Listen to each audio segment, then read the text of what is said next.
একটা ব্যাপার নিয়ে একটুখানি আপনার ভিন্ন মত হতে পারে, সেটা হচ্ছে ওনারা যেটা বলেছেন এটা সত্যি যে ওনারা বলেছেন যে ডিসেম্বরের মধ্যে ইলেকশন হলে ভালো হয়। আমাদের প্রধান উপদেষ্টা ডক্টর মোহাম্মদ ইউনূস উনি প্রথম থেকেই বলেছেন ডিসেম্বর থেকে জুন।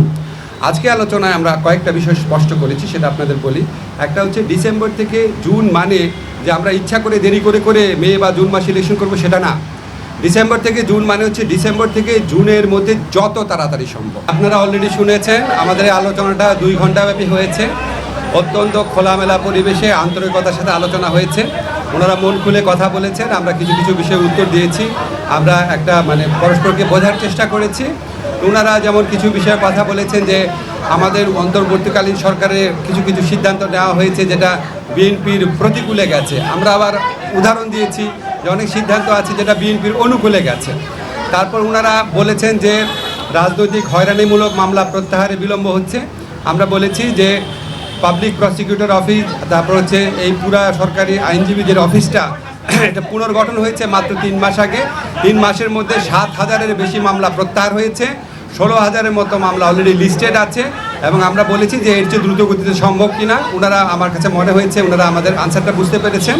ওনারা বলেছেন যে ফ্যাসিস্ট শেখ হাসিনার যে গণহত্যা ছিল সেই গণহত্যার বিচারে বিলম্ব হচ্ছে। আমরা ওনাদেরকে বলেছি যে এর আগের সরকারের সময় যখন বিচার হয়েছিল সেটার সাথে কম্পেয়ার করে দেখিয়েছি কোনো রকম বিলম্ব করা হচ্ছে না। ওনারা আরেকটা ট্রাইব্যুনাল গঠন করার কথা বলেছেন, আমরা বলেছি আমরা এই লক্ষ্যে কাজ করছি, অচিরে এটা হয়ে যাবে। ওনারা বলেছেন যে বিএনপি বাংলাদেশে গত 15 বছর যাবৎ নিরবচ্ছিন্নভাবে নির্যাতিত হয়েছে। অবশ্যই আমরা সেটার প্রতি আমরা শ্রদ্ধাবোধ দেখিয়েছি এবং এটা অবশ্যই ওনারা কারেক্টলি বলেছেন। ওনারা বলেছেন যে ওনারা যে দলের যে সংস্কার ভাবনা যেটা এটা বহু পুরানা, ওনারা সবসময় সংস্কারপন্থী দল, আমরা এটা এগ্রি করেছি। অবশ্যই বিএনপি সবসময় সংস্কারের কথা বলেছে। সবচেয়ে বড় কথা বিএনপি আমাদের এই বিভিন্ন যে সংস্কারের জন্য গঠিত বিভিন্ন কমিশন আছে, বিশেষ করে ঐক্যমত্য কমিশনের যে প্রস্তাবাবলী আছে সেটা ক্ষেত্রে বিএনপি অত্যন্ত পজিটিভ এবং ইতিবাচক একটা রেসপন্স দেখিয়েছে।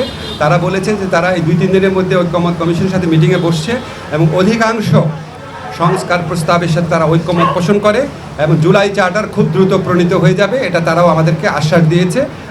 আমাদের কাছে মনে হয়েছে বিএনপি সংস্কারের ব্যাপারে অত্যন্ত আন্তরিক। একটা ব্যাপার নিয়ে একটুখানি আপনার ভিন্ন মত হতে পারে, সেটা হচ্ছে ওনারা যেটা বলেছেন এটা সত্যি যে ওনারা বলেছেন যে ডিসেম্বরের মধ্যে ইলেকশন হলে ভালো হয়। এবং আমরা এখানে বলেছি এবং ওনারা বলেছেন যে এরকম আমাদের কথাবার্তার মধ্যে কিছু অস্পষ্টতা থাকে, কেউ কেউ আমাদের সরকারের কোনো কোনো উপদেষ্টা অন্যরকম কথা বলেন। আমরা এটা ক্যাটাগরিক্যালি বলেছি যে যেটাই বলুক না কেন আমাদের প্রধান উপদেষ্টা জাতির উদ্দেশ্যে দেওয়া ভাষণে বারবার যেটা রিপিট করেছেন সেটাই দলের অবস্থান। সেখান থেকে অন্য কেউ যদি বেফাস কথা বা অন্যরকম নিজস্ব বিবেচনা প্রসূত কথা বলেন সেটাতে তারা যেন বিভ্রান্ত না হন। আমাদের প্রধান উপদেষ্টা ডক্টর মোহাম্মদ ইউনূস উনি প্রথম থেকেই বলেছেন ডিসেম্বর থেকে জুন। আজকে আলোচনায় আমরা কয়েকটা বিষয় স্পষ্ট করেছি, সেটা আপনাদের বলি। একটা হচ্ছে ডিসেম্বর থেকে জুন মানে যে আমরা ইচ্ছা করে দেরি করে করে মে বা জুন মাসে ইলেকশন করবো সেটা না। ডিসেম্বর থেকে জুন মানে হচ্ছে ডিসেম্বর থেকে জুনের মধ্যে যত তাড়াতাড়ি সম্ভব। যদি আমরা ডিসেম্বরে সম্ভব হয় ডিসেম্বরেই, না হলে জানুয়ারিতে, এভাবে বুঝিয়েছি যে ডিসেম্বর থেকে জুন মানে যে আমরা ইচ্ছা করে একটু বেশি ক্ষমতা ভোগ করার জন্য বা এমনি অকারণে আমরা 1 মাস 2 মাস বেশি ক্ষমতা থাকলাম, মোটেও সেটা না। ডিসেম্বরের থেকে জুনের মধ্যে যত তাড়াতাড়ি সম্ভব। এখন ওনারা একটু জানতে চেয়েছে যে সংস্কার যদি হয়ে যায় এত দেরি করার মানে কি আছে। আমরা ব্যাখ্যা করে বুঝিয়েছি জুলাই চার্টার প্রণীত হলেও যে প্রয়োজনীয় আইনগত ব্যবস্থা, নীতিগত ব্যবস্থা সেগুলি গ্রহণ করতে মাঝে মাঝে সময় লাগে। যেমন একটা এক্সাম্পল দিয়ে বলেছি যে ডিজিটাল সুরক্ষা আইন, এটা আমরা 23 বার ড্রাফট করেছি বিভিন্ন অংশীজনের মতামত নেওয়ার জন্য এবং বেশ কয়েক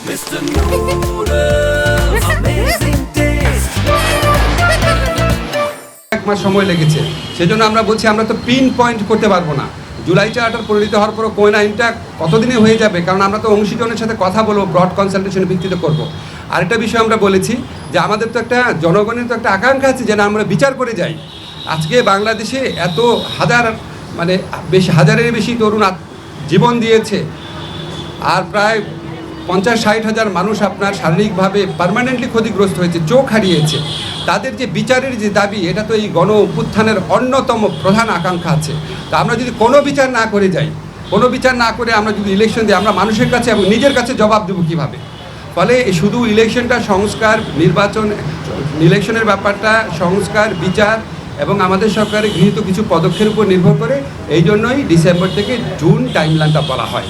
কিন্তু আমরা ক্যাটাগরিক্যালি বলেছি এটা কোনোভাবেই জুনের বেশি যাবে না, যে যে কথাই বলুক না কেন। এটা প্রধান উপদেষ্টার অঙ্গীকার, পুরা জাতির প্রতি রিপিটেডলি উনি বলেছেন কোনো অবস্থাতেই জুন অতিক্রম করা হবে না, নাম্বার 1।